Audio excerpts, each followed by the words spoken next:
4000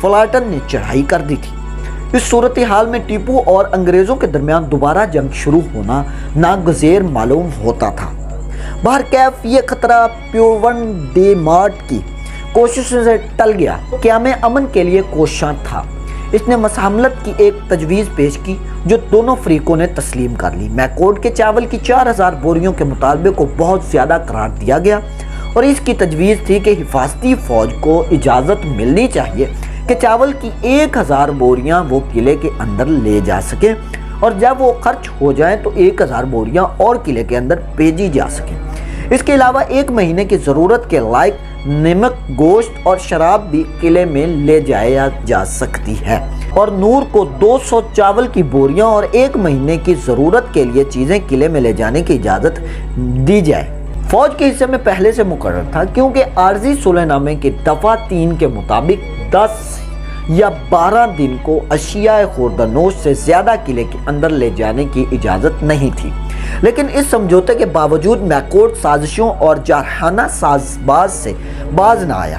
اس نے کیمپل کو مشورہ دیا کہ حفاظتی فوج کو چاول اور روٹی کا نصف راشن جنس کی اور نصف نقد کی صورت میں دیے اور دوریگا رسد رسانی جتنا زیادہ سامان خرید سکیں اسے خریدنے دیا جائے تاکہ حفاظتی فوج مزید 2 مہینے تک جمی رہ سکے۔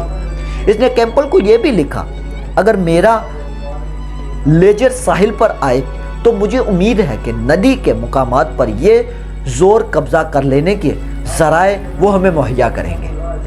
سنگل اشارات اور مراسلات اس کی اطلاع تنی ضروری ہے۔ میکورڈ 2 دسمبر کو جہاز سے روانہ ہوا اور 27 کو واپس آ گیا۔ اس کو پھر حفاظتی فوج کے لیے سامان اتارنے کی اجازت مل گئی۔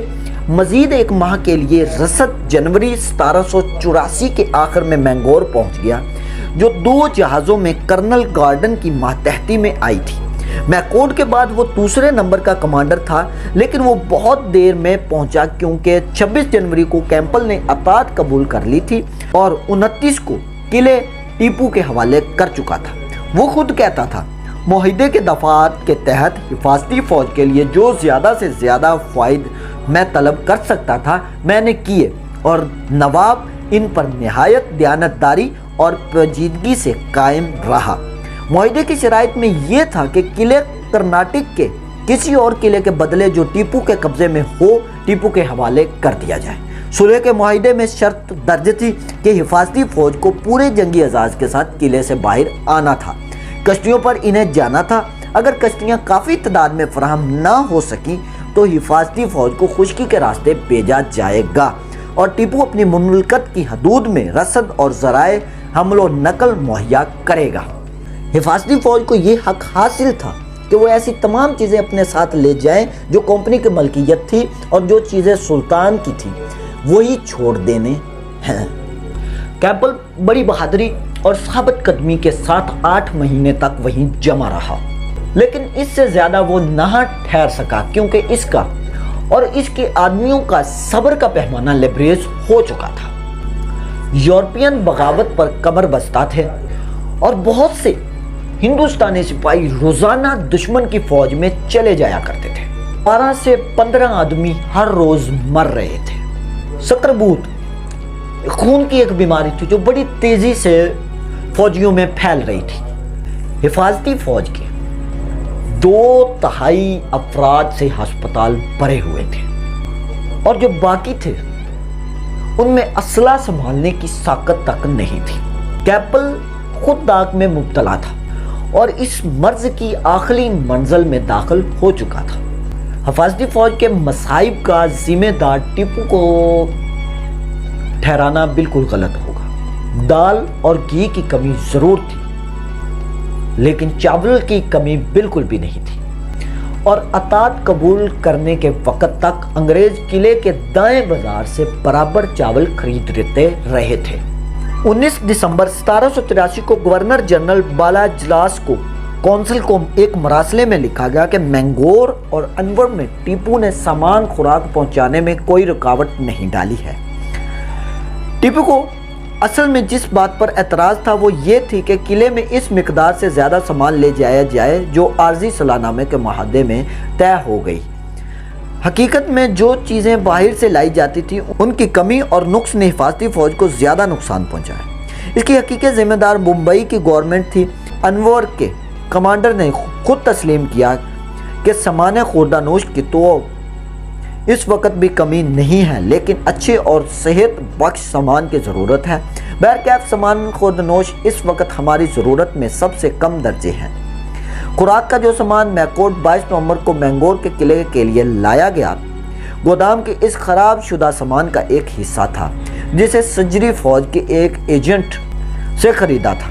جہاں تک اس کے لائے ہوئے گائے اور سور کے گوشت کا تعلق ہے، اس میں سے ایک ٹکڑا بھی ایسا نہ تھا جسے کتے بھی کھانا پسند کرتے۔ 21 دسمبر کو جو سامان قلعے میں لایا گیا وہ بھی ادنا ہی قسم کا تھا، صرف تھوڑا سا نمکین گوشت کھانے کے قابل تھا۔ بسکٹ میں کیڑا پڑے ہوئے تھے۔ وہ قلعے میں داخل ہونے والے چاولوں کی مقدار حسب ثابت تھی، لیکن گائے کا گوشت اور شراب پہلے سے کم تھی اور افسروں کے لیے فواکہ بھی نہیں لائے گئے تھے۔ ایسے معلوم ہوتا تھا کہ حفاظتی فوج اس لیے غفلت اور بے توجہی کا شکار ہوئی کہ میکوٹس مالابار ساحل پر ایک فوجی قلعے کو تسخیر کیا جائے جسے بے عدد اہمیت حاصل تھی، لہذا اس کو محفوظ رکھنا مینگور سے بھی زیادہ ضروری تھا۔ اپنے منصوبے کو خاک میں ملتے دیکھ کر مینکوٹ کنیا نور کی چھوٹی سی مولچہ بستی کی طرف متوجہ ہوا اور دسمبر 1788 میں سے اس پر حملہ کر دیا۔ اس نے اس حملے کو آڑ بنانے کے لیے یہ الزام دھرے اس کے 300 آدمیوں کو جو کاردور اس کے پاس آ رہے تھے کنیان کی بیوی اور ٹیپو نے قید کر لی ہیں۔ اصل قصہ یہ تھا کہ سپرن نے نامی کشتی جو انہیں لا رہی تھی طوفان میں تباہ ہو گئی تھی اور 2 افسروں اور 200 آدمیوں کو جو بچ کر منگور کے قریب ساحل تک پہنچنے میں کامیاب ہو گئے تھے ٹیپو نے حراست میں لے لیے تھے۔ تقریباً 100 آدمیوں کو جو کینیا نور کے قریب تباہ ہوئے تھے بی بی نے قید کر لیا تھا اور انہیں ہتھ کڑیاں پہنائی تھی۔ چونکہ ٹیپو اور بی بی دونوں نے ان کو رہا کرنے سے انکار کر دیا تھا، اس لیے میکڈور نے کینیا نور پر چڑھائی کر دی تھی۔ آج کے لیے ناظرین صرف اتنا ہی۔ امید کرتا ہوں کہ یہ ویڈیو آپ کے لیے بہت انفارمیٹیو ثابت ہوئی ہوگی۔ آپ سے گزارش ہے کہ آپ میرے چینل کو سبسکرائب ضرور کریں تاکہ میری نیو آنے والی ویڈیو آپ تک پہنچ سکے۔ ملتے ہیں نیو ویڈیو میں، تب تک کے لیے اپنا اور اپنے اس چینل کا خیال رکھیں۔ اللہ حافظ۔